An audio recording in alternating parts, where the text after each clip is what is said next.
एक छोटे से गांव में एक मेहनती लड़का रहता था जिसका नाम राइस्टार था। राइस्टार एक लकड़हारा था। हर सुबह वह जल्दी उठता, अपनी पुरानी सी गाड़ी लेकर जंगल जाता और दिन भर लकड़ियां काटा। शाम को वह उन लकड़ियों को घर लाता और बड़े ध्यान से उनसे लकड़ी की मूर्तियां बनाता। राइस्टार के हाथों में जादू जैसा हुनर था।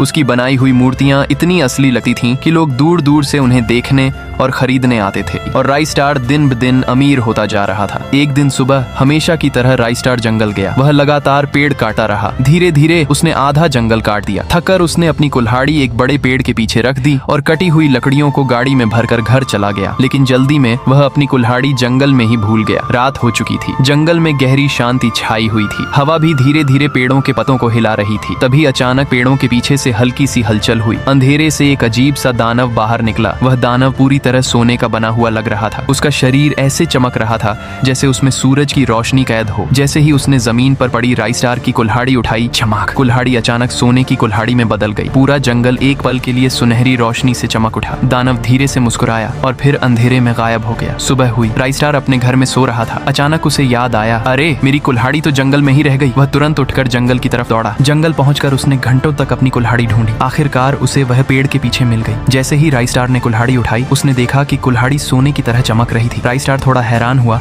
लेकिन उसने ज्यादा ध्यान नहीं दिया। उसने सोचा शायद धूप की वजह से चमक रही हो। फिर उसने कुल्हाड़ी उठाई और एक पेड़ पर जोर से वार किया। अचानक वह पेड़ चमकने लगा और कुछ ही पलों में पूरा पेड़ सोने का पेड़ बन गया। अरे ये तो जादुई कुल्हाड़ी है, उसने खुशी से कहा। लालच में आकर राइस्टार एक के बाद एक पेड़ काटने लगा और हर पेड़ सोने के पेड़ में बदलता गया। थोड़ी ही देर में पूरा जंगल सोने से चमक रहा था। राइस्टार बहुत खुश था। उसे लग रहा था कि अब वह दुनिया का सबसे अमीर आदमी बन जाएगा। लेकिन राइस्टार को यह नहीं पता था, वह एक श्रापित कुल्हाड़ी थी। उस शाम राइस्टार के घर के बाहर हजारों लोग खड़े थे, क्योंकि राइस्टार ने उन सुनहरी लकड़ियों से सोने की मूर्तियां बना दी थी। गांव के सबसे अमीर लोग आए और उन्हें उसकी मूर्तियां बहुत पसंद आई। सबने मूर्तियां खरीदी और अपने साथ घर ले गए। लोगों की खुशी का ठिकाना नहीं था। लेकिन उस रात जब सब लोग सो रहे थे, तभी गाँव की जमीन पर एक अजीब सी सुनहरी चमक दिखाई देने लगी। घरों में रखी हुई मूर्तियां अचानक जिंदा हो गईं। पहले उन्होंने अपने मालिकों को मारा और फिर धीरे धीरे पूरे गाँव के लोगों को। राइस्टार सो रहा था, तभी एक आदमी भागता हुआ उसके घर पहुंचा। राइस्टार, राइस्टार, जल्दी उठो, तुम्हारी मूर्तियां जिंदा हो गई हैं और पूरे गांव को मार रही हैं। राइस्टार अचानक उठा और बाहर निकला। तभी उसने देखा कि उसकी सोने की मूर्तियां लोगों को मार रही थीं। उसकी आंखें खुली की खुली रह गईं। लेकिन तभी उसे ऐसा लगा जैसे कोई उसके पीछे खड़ा हो। उसने पीछे देखा, वही सोने का दानव वहां खड़ा था। राइस्टार ने धीरे से कहा, तुम यह सब क्यों कर रहे हो? सोने का दानव हंसा और बोला, मैं भी इसी जंगल का एक पेड़ था जिसका सपना था कि एक दिन बड़ा बनूं। लेकिन एक दिन तुम आए और तुमने मुझे काट दिया। राइस्टार उसकी बात सुनकर हैरान रह गया। उसने माफी भी मांगी, लेकिन उस दानव ने उसे माफ नहीं किया। उसने राइस्टार को एक पेड़ में बदल दिया और अब राइस्टार की आत्मा उस पेड़ में बंद है। अगर राइस्टार को बचाना चाहते हो तो लाइक करो।